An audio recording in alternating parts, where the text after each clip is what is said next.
Bonjour tout le monde, bonjour à tous, bonjour à toutes. Bienvenue aujourd'hui pour notre nouvelle émission Tout ce qui est vrai. Nous allons aborder le sujet de comment discerner les faux prophètes. Et pour m'accompagner, je suis avec mon frère, mon bien-aimé, frère Pascal. Pascal, bienvenue. Bienvenue, merci pour ce temps. Donc, comme nous avons introduit, nous allons passer au vif du sujet sur une thématique qui est tellement cruciale, tellement fondamentale, où les enfants de Dieu ont besoin d'être informés, éclairés, car nous parlons de leur salut. Donc, c'est très important d'avoir le plus d'informations, le plus de connaissances à propos de ce sujet qui est au cœur de l'actualité.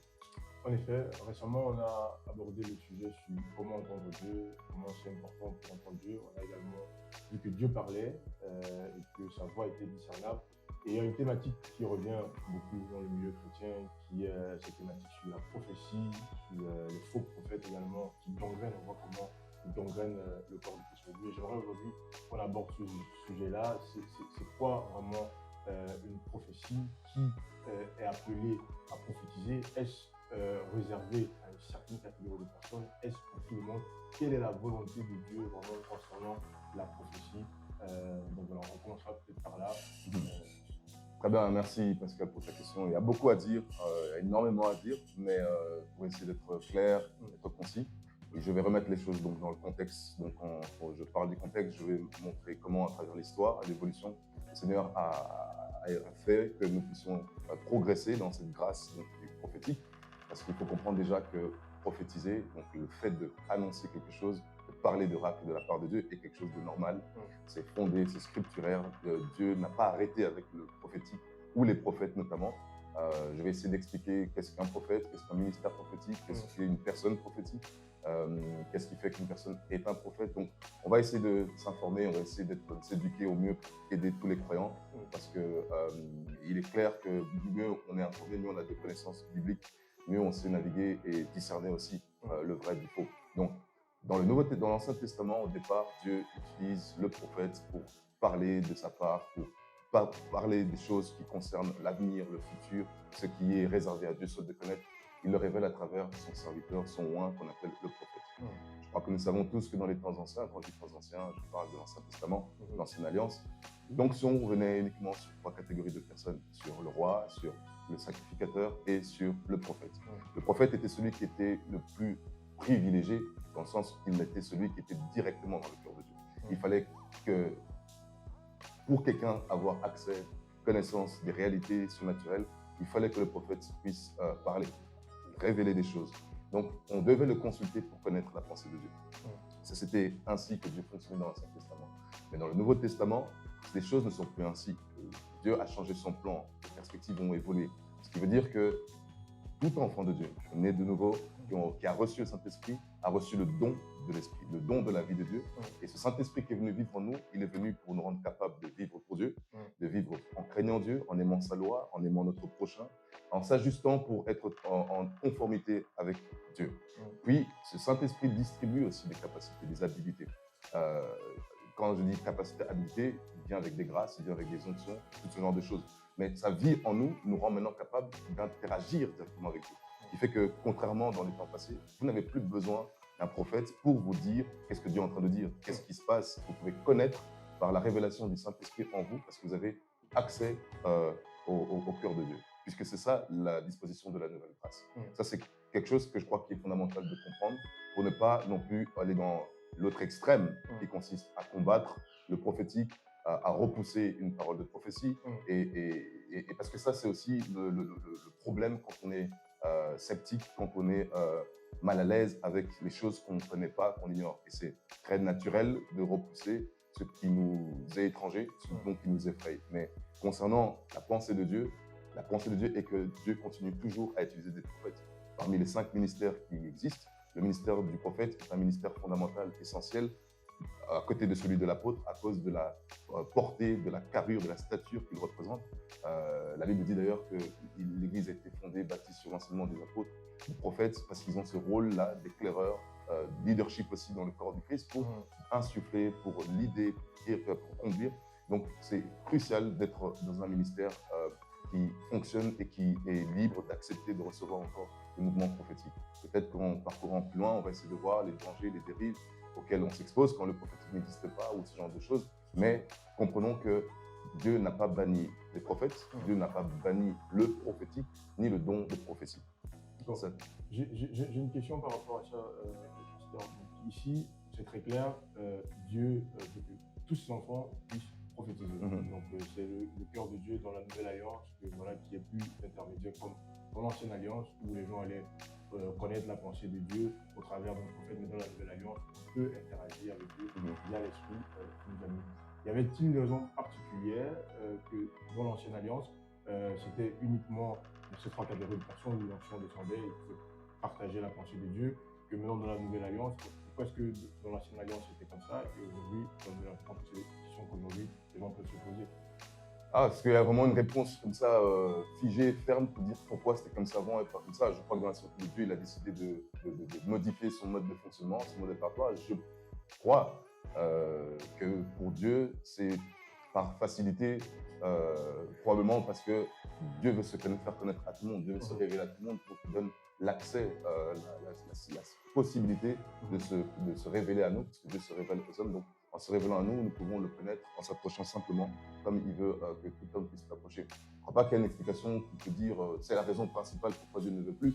Il y a sûrement dans la préscience de Dieu un plan derrière pourquoi il a voulu que dans l'Ancien Testament, ça soit de manière exclusive les prophètes, et que dans le Nouveau Testament, ça ne soit plus uniquement le prophète qui va recevoir la révélation, mais tous ses enfants peuvent recevoir la révélation.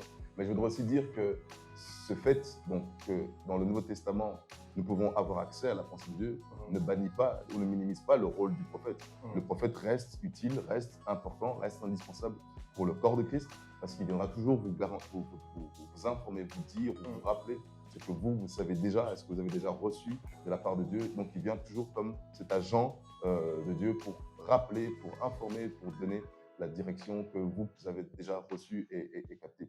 Donc, je crois que c'est ce qu'il faut juste comprendre.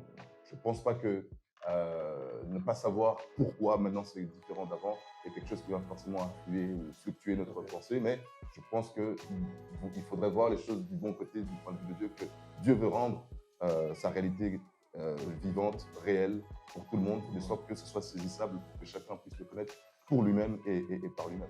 C'est pertinent, c'est pertinent. Aujourd'hui, qu'est-ce que réellement une prophétie? Parce qu'aujourd'hui, on voit diverses prophéties, on a des choses, on le voit même en ligne. Aujourd'hui, les gens qui disent me voici qui rentre dans ta chambre, je te vois en 1910. Bon, comment est-ce qu'on définit aujourd'hui une prophétie, bibliquement parlant? Parce que je pense qu'une question aussi que beaucoup se posent. On est dans une assemblée, on voit vraiment les dérives. Aujourd'hui, j'ai reçu une parole, est-ce que c'est vraiment une prophétie? Comment est-ce que différencier la chose aujourd'hui pour les enfants de Dieu? Je parcourrai après quelques passages de la Bible pour montrer comment discerner un vrai d'un faux prophète. Mais ici, pour répondre à ta question, quand on regarde dans la Bible, on voit le rôle du prophète, on comprend la pensée de Dieu à travers le prophète. Prophétiser, c'est prophétéa, ça vient du mot grec qui veut dire parler de la part de. Un prophète, c'est un porte-parole. C'est une personne qui a reçu un appel spécifique sur sa vie. Le prophète est une personne qui a reçu un appel spécifique sur sa vie et dans laquelle, à travers cette vie-là, va se manifester au moins, minimum, 2 des 3 dons de révélation. Ça veut dire la parole de connaissance, la parole de sagesse, le discernement des esprits. Parfois, il peut opérer dans les 3, mais il opère minimum dans 2 des 3. Et c'est quelqu'un qui a d'office, puisqu'il est prophète, il a d'office le don de prophétie. Ça, c'est ce qui est classique au ministère de prophète. Donc, c'est un appel sur la vie de quelqu'un. On ne se lève pas, on ne se revendique pas prophète, on ne s'auto-proclame pas prophète. C'est un appel divin sur la vie de quelqu'un spécifique. Je veux dire aussi que le don de prophétie en lui-même ne t'établit pas comme un prophète. Tu peux prophétiser, Dieu peut t'utiliser pour prophétiser, tu peux être une personne prophétique. Ce qu'on appelle une personne prophétique, c'est une personne qui reçoit des révélations, qui reçoit des messages, qui reçoit des visions et autres, mais qui n'a pas l'appel, parce que c'est ce qui détermine le prophète. C'est un office, c'est un ministère, Dieu t'établit dans ce ministère. Donc, c'est une personne qui fonctionne dans cette qualité, qui a d'abord comme vocation de communiquer. C'est pourquoi on a des prophètes qui sont type verbal, qui sont plus dans le langage. Ceux-là reçoivent des inspirations et ils communiquent. Ils n'ont pas une pensée prédéfinie, préétablie, préconçue de ce qu'ils sont en train de dire. Non, c'est une inspiration. ils reçoivent les choses de manière surnaturelle et ils le disent. C'est une communication. Parce qu'il faut comprendre qu'il y a différents types de prophètes. Il y a le prophète verbal, donc ce que je décris, communication. Je peux citer par exemple Ésaïe, je peux citer par exemple Jérémie, je peux citer par exemple Ézéchiel, qui sont ce type de prophètes-là, vraiment dans cette fibre-là, de communiquer, de parler, de révéler des choses, d'annoncer des choses. Puis vous avez les prophètes qu'on appelle prophètes type voyants. Eux, ils sont dans la vue pour que leur onction puisse vraiment émerger, puisse vraiment être actif pour qu'ils puissent commencer à voir. Il faut une certaine ambiance, une certaine atmosphère générée par la réalité ambiante de ce qui se fait et ça produit en eux des visions, des réalités naturelles qui font qu'ils peuvent naviguer dans cette réalité. Le prophète visuel, donc voyant, et les prophètes verbales sont deux courants, mais d'une même source. Donc ils viennent de Dieu, mais c'est juste deux courants différents. Mais les deux sont complémentaires. Il peut fonctionner de manière, comment dire, disons plus simplement, un prophète visuel peut aussi être un prophète verbal. D'ailleurs, ce qu'on appelle aujourd'hui prophète dans notre temps, on appelait cela voyant à l'époque. Ça, c'est ce que la Bible dit. Donc, un prophète de notre temps, c'est ce qu'on appelait un voyant. Et il est très souvent plus fréquent de voir quelqu'un qui est voyant, mais qui peut aussi lui parler. Tandis que l'inverse, non. C'est très, très rare de voir un prophète qui est verbal et qui est aussi voyant en même temps. Donc, c'est bien pour comprendre qu'il n'y a pas un qui est plus important que l'autre. C'est juste des charismes qui sont différents. Bon, peut-être qu'on développera plus tard quelles sont leurs particularités, leurs spécificités et tout ça, mais pour aider les auditeurs et aider les gens à comprendre, quand quelqu'un dit « je vois », c'est une forme, c'est une manifestation d'une onction prophétique différente de celui qui dit « oh, le Seigneur déclare ceci, ceci, ceci, ceci ». C'est la même source. Parce qu'après, il faut aussi comprendre qu'il y a des inclinations prophétiques. Quand je dis inclinations prophétiques, ce sont des variations prophétiques. Vous avez des auteurs prophétiques, des gens qui écrivent, vous avez des conseillers prophétiques, vous avez des porteurs de l'esprit, c'est des personnes qui ont une onction de la présence de Dieu qui font que, par leur présence, ils ouvrent l'atmosphère et pouvez rentrer et interagir avec le ciel. Vous avez des adorateurs prophétiques, vous avez des évangélistes prophétiques. En fait, je pourrais continuer, il y a beaucoup de variations. Donc pour dire que c'est une onction, le prophétique, qui peut découler sur beaucoup d'autres variétés. Et tout ça, c'est important à savoir pour ne pas négliger en fait la voix particulière par laquelle Dieu peut parler à travers vous. Ça, c'est, je crois, quelque chose d'important à noter, à comprendre. Ensuite, quand on parle de prophétiser, au sens de ce que l'apôtre Paul dit, il dit que celui qui prophétise ne parle pas à Dieu, ne parle pas à lui-même, mais il parle aux hommes. Donc, il exhorte, il édifie et il réconforte. Donc, le principe de prophétiser, c'est d'abord édifier, exhorter, réconforter. Édifier, donc rendre plus fort, rendre plus ferme. Exhorter, c'est rendre du courage, encourager, exhorter. Et réconforter, c'est ranimer la joie, ranimer la vie dans les gens. Ça, c'est le principe par lequel Paul essaie de définir ou de présenter ce que veut dire prophétiser. Donc, c'est un don qui peut se manifester dans la vie de tout chrétien, né de nouveau. Ils ont tous la capacité de pouvoir prophétiser. Mais je l'ai dit tout à l'heure, le fait de pouvoir exercer ce don ne fait pas de toi un prophète. Et ça, c'est important à dissocier. Vous pouvez avoir un ministère prophétique. Ça veut dire que tu es peut-être pasteur, mais ton ministère est un ministère prophétique parce que tu reçois des révélations. Dieu te montre des visions et toutes ces choses. Mais tu n'es pas un pasteur, tu n'es pas un prophète, tu es un pasteur. Tu peux être une personne prophétique, comme je l'ai dit, recevoir des visions, des rêves et toutes ces choses, mais tu n'es pas un prophète. Pourquoi c'est important de savoir ça? Parce qu'on peut apprendre aux gens, on peut enseigner les gens à prophétiser. Mais ce n'est pas ce qui fait d'eux des prophètes. Tandis qu'une personne qui est prophète, vous n'avez pas appris ça.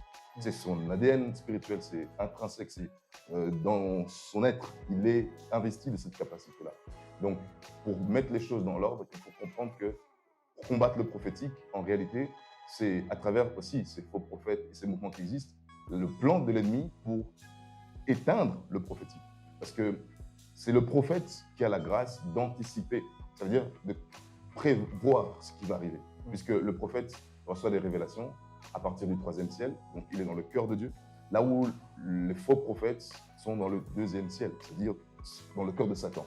Et c'est la raison pour laquelle les faux prophètes peuvent vous parler de beaucoup de choses, sauf de l'avenir, parce qu'ils ne sont pas dans le cœur de Dieu pour connaître les choses. Ils peuvent dire « Oh, tu es ton grand-père en 1855 », ils peuvent dire « Oh, ta chaussure se trouve dans le frigo », ils peuvent te dire ces genres de choses, parce que Satan devine. Donc c'est par la divination, qui est l'opposé de la révélation chez Dieu, que Satan peut influer sur les éléments, astres et autres, et avoir des informations biaisé parce qu'il n'est plus dans la perfection, il n'a plus la sagesse qu'il avait au ciel, parfaite pour connaître le plan de Dieu. Donc, il peut, par les grâces qui lui sont laissées, connaître certaines choses. Et c'est comme ça que les faux prophètes vont faire. Donc, si vous ne savez pas ces choses pour combattre le faux du vrai, vous allez toujours prendre une parole sortant de n'importe qui, de n'importe chose, comme parole de l'évangile, parce que c'est un homme qui dit au nom de Dieu, je déclare, ainsi déclare l'Éternel. Non, il faut vraiment être instruit, il faut être éduqué pour savoir comment fonctionne le prophète, comment fonctionne le vrai prophétique, qu'est-ce qu'une parole prophétique, qu'est-ce que cela veut dire. Et aussi, à côté du fait que prophétiser, c'est exhorter, encourager, réconforter, il y a aussi, comme je dis, cet aspect de parler purement de la part de Dieu. La révélation qui vient de Dieu, qui vous donne de pouvoir annoncer, parce que c'est pas toujours le fait de parler de l'avenir qui fait que tu es un prophète. Tu peux être en train de parler de la situation présente d'une personne, tu peux être en train d'apporter une sagesse par rapport à une clé que quelqu'un doit activer pour établir une situation. Donc, il faut vraiment comprendre que le mouvement prophétique, c'est quelque chose de vaste. C'est quelque chose de vaste, mais que on ne le dit, comment dire, on affectionne le prophétique en le laissant s'exprimer, on l'affectionne en le laissant se prendre de l'ampleur, et mieux il s'exprime, mieux on apprend à le connaître, mieux on apprend à le maîtriser, et mieux on apprend aussi à comprendre les rouages de cette grâce-là. Parfait. Donc, c'est des points assez pertinents. Donc, ici, on voit que la source, en tout cas, est très importante. En tout cas, aujourd'hui, on a beaucoup de prophéties, mais ce n'est pas de la même chose. Donc, la vraie prophétie de Dieu vient de lui, qui est également sa source. Donc, comment reconnaître pour un enfant des nouveaux, comment reconnaître que telle prophétie vient de Dieu aujourd'hui? Aujourd'hui, on a beaucoup de personnes qui ont prophétisé, et par après, ça ne s'est pas peut-être réalisé, et on a des personnes qui ont dit, ah, mais ça ne venait pas de Dieu. On a d'autres qui ont prophétisé, ça s'est réalisé, pourtant ça ne venait pas également de Dieu. Comment faire cette différence-là aujourd'hui? Parce que c'est devenu très, très, très, très compliqué. Déjà, il faut, selon le conseil de la Bible, il faut toujours examiner la prophétie. La Bible ne dit pas qu'il faut rejeter la prophétie. Il faut examiner ce qui vient de Dieu, ce qui ne vient pas de Dieu, parce que plusieurs faux prophètes sont dans le monde. Justement, vous n'êtes pas à l'abri de faux prophètes, personne n'est à l'abri de loups. Ils peuvent prendre l'apparence d'agneaux, mais au fond, ce sont des loups ravisseurs. Donc, la Bible nous met sur nos gardes. Ça veut dire que c'est une réalité. L'apôtre Paul, en son temps, les disciples de leur époque vivaient déjà ces réalités. Pour citer quelques exemples qui me viennent à l'esprit, en 2 Corinthiens 2,17, l'apôtre Paul met en garde le peuple de Corinthe parce qu'il y avait déjà des faux apôtres qui falsifiaient l'évangile, qui falsifiaient la parole de Dieu, qui tentaient en fait de soutirer, de prendre davantage par rapport à leur position, mais en falsifiant la parole. Pas en disant comme c'était, pas en prêchant la vérité, pas en prêchant la sainteté, mais ils falsifiaient parce qu'ils cherchaient à avoir un avantage. Ils avaient des mobiles contraires. Donc, ça, c'est important à savoir que toute parole qui vient, qui est annoncée, n'est pas toujours source de Dieu, comme je l'ai dit et comme tu l'as très bien repris. Mais pour connaître qu'est-ce qui vient de Dieu ou pas, il faut examiner.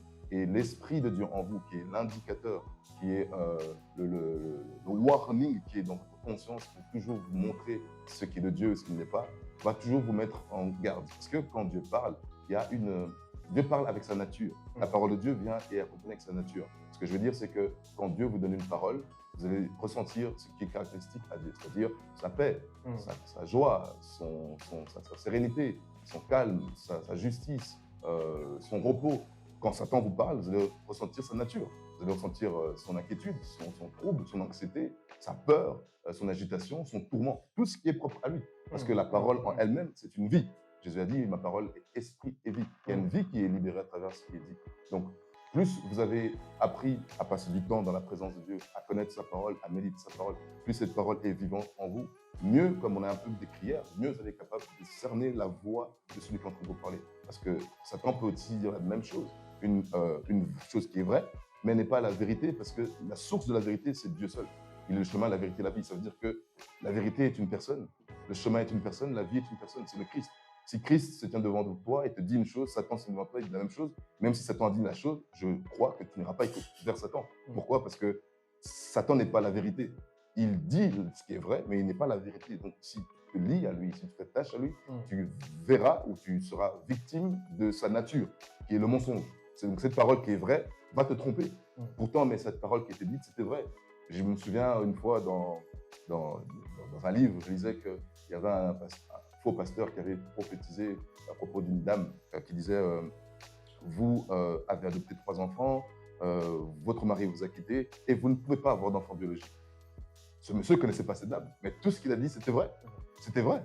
Elle était divorcée, son mari avait quitté, elle avait eu 3 enfants adoptés, elle ne pouvait pas avoir biologiquement d'enfants. Comment il savait ça?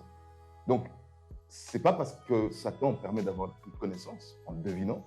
Rappelez-vous l'histoire de l'esclave qui prophétisait à propos de Paul en Actes 16. Ceux-ci sont des serviteurs de Dieu, écoutez-les. Ce n'était pas faux ce qu'elle disait, mais elle le faisait avec quelle inspiration? Elle le faisait avec l'inspiration de Satan, donc la divination, avec Python. Les Python, c'est l'esprit de divination, qui fait qu'il peut connaître des choses, il peut avoir accès à des choses. Mais l'idée ou le but derrière, c'était que les apôtres l'approuvent pour qu'elle puisse se mêler, et donc Satan se mêler au territoire de Paul et les autres pour en fait confondre l'œuvre de Dieu et naturellement s'immiscer et détruire l'œuvre de Dieu. Donc derrière la pensée de faux pasteurs, de faux prophètes en libérant la parole, il y a vraiment un plan de destruction sur la vie des gens. J'ai vu des personnes qui ont été affligées de maladies, d'infirmités, parce qu'ils ont reçu une parole d'un faux prophète. Oui, ou une impartation, une imposition des mains. Pas que l'imposition des mains est démoniaque, non, je crois qu'on l'a déjà partagé. Si vous lisez Hébreux 6.1, vous allez voir les 6 doctrines de Christ, la repentance des œuvres mortes, la foi en Dieu seul, la doctrine des baptêmes, l'imposition des mains, la résurrection des morts et le jugement éternel. Donc l'imposition des mains, c'est une doctrine biblique. Mais Satan, copiant, falsificateur qu'il est, il va libérer aussi son onction quand il vous impose les mains. Donc, c'est peut être par rapport à la parole. Quand il proclame, quand il prêche, et que vous ouvrez vos cœurs, vous acceptez leurs fausses paroles, ça va faire écho dans votre âme.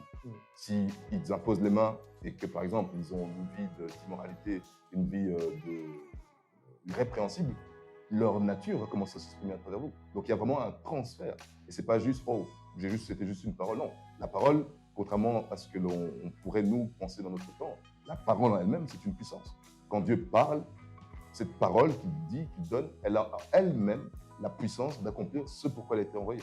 Donc Satan, quand il est en train de dire une chose sur quelqu'un, et que vous ouvrez votre cœur pour que cette parole du faux prophète, elle vient apporter les effets de la vie de Satan en vous-même. Donc, si vous avez appris à considérer l'importance de la parole, vous allez vous cacher, vous réfugier dans la parole pour avoir la sécurité intérieure, que quand vous entendez une parole, vous pouvez toujours avoir la paix intérieure pour vous appuyer et vous référer à la source infaillible et l'autorité infaillible qui est la parole de Dieu. C'est très pertinent. Donc ici, on comprend bien, en tout cas pour nous, enfants de Dieu, on ne peut pas rejeter les prophéties, mais on a un travail, une responsabilité d'examiner chaque parole qui nous est donnée et les examiner surtout à la lumière de la parole. Et j'ai beaucoup aimé également le point que tu as mentionné, que chaque parole qui vient dans une parole, il y a une vie, ça vient avec la nature de l'auteur de cette parole-là. Et quand ça vient de Dieu, ça vient avec sa nature. Et si ça vient du diable, ça vient avec sa nature. Exactement. Ça nous donne déjà une bonne indication de la source, en tout cas la provenance de la prophétie qui nous est donnée. Aujourd'hui, parce qu'il y a également un phénomène, toujours dans tout ce qui est prophétie, on a aujourd'hui, on voit également même des écoles aujourd'hui, des gens qui sont prophètes, que ce soit bon ou mauvais, et qui ouvrent des écoles de prophétie. On a ce qu'on appelle consultation prophétique, paye $500 et aujourd'hui, on voit même sur TikTok, aujourd'hui, des gens qui se connectent, ils disent tape juste ton nom et je te dis ce qui va se passer là maintenant. Et voilà, ils créent des écoles, ils apprennent des gens à prophétiser et mettre ces gens comme ça. Et aujourd'hui, beaucoup de chrétiens, enfants de Dieu, qui croient en ces choses de tout leur cœur. Et voilà, qu'est-ce qu'aujourd'hui, qu'est-ce que la Bible dit déjà dans ça et voilà, qu'est-ce qu'on dit par rapport à ce sujet. C'est très intéressant cette question que tu soulignes parce que comme tu cites, tu dis, nous voyons tous les dérives. Nous avons vu des gens perdre la foi, quitter la foi, nous avons vu des familles détruites, des personnes s'appauvrir parce qu'ils ont reçu une instruction d'un soi-disant supposé homme de Dieu. Mais on va parcourir maintenant et je vais répondre à ta question, mais il faut vraiment comprendre qu'il y a un danger qui guette. Déjà, quand Dieu parle, ou plutôt quand Dieu parle à travers un humain, c'est poussé par l'esprit. Je ne peux pas décider, comme on entend maintenant quelques phénomènes qui sont un peu éparpillés partout, et d'ailleurs qui se reproduisent vraiment en vitesse VV prime. Can I prophesy? Vous entendez ce genre de bêtises et vous entendez la foule s'exciter. Après, je ne sais pas si la foule, ce sont des comédiens, si ce sont des acteurs ou pas, mais néanmoins, quand vous entendez, vous voyez l'enthousiasme, vous dites, mais... On connaît professeur, prophesy. Oui, et vous voyez des gens qui courent vers l'estrade et qui sont déjà prêts à déposer des enveloppes, à faire ce genre de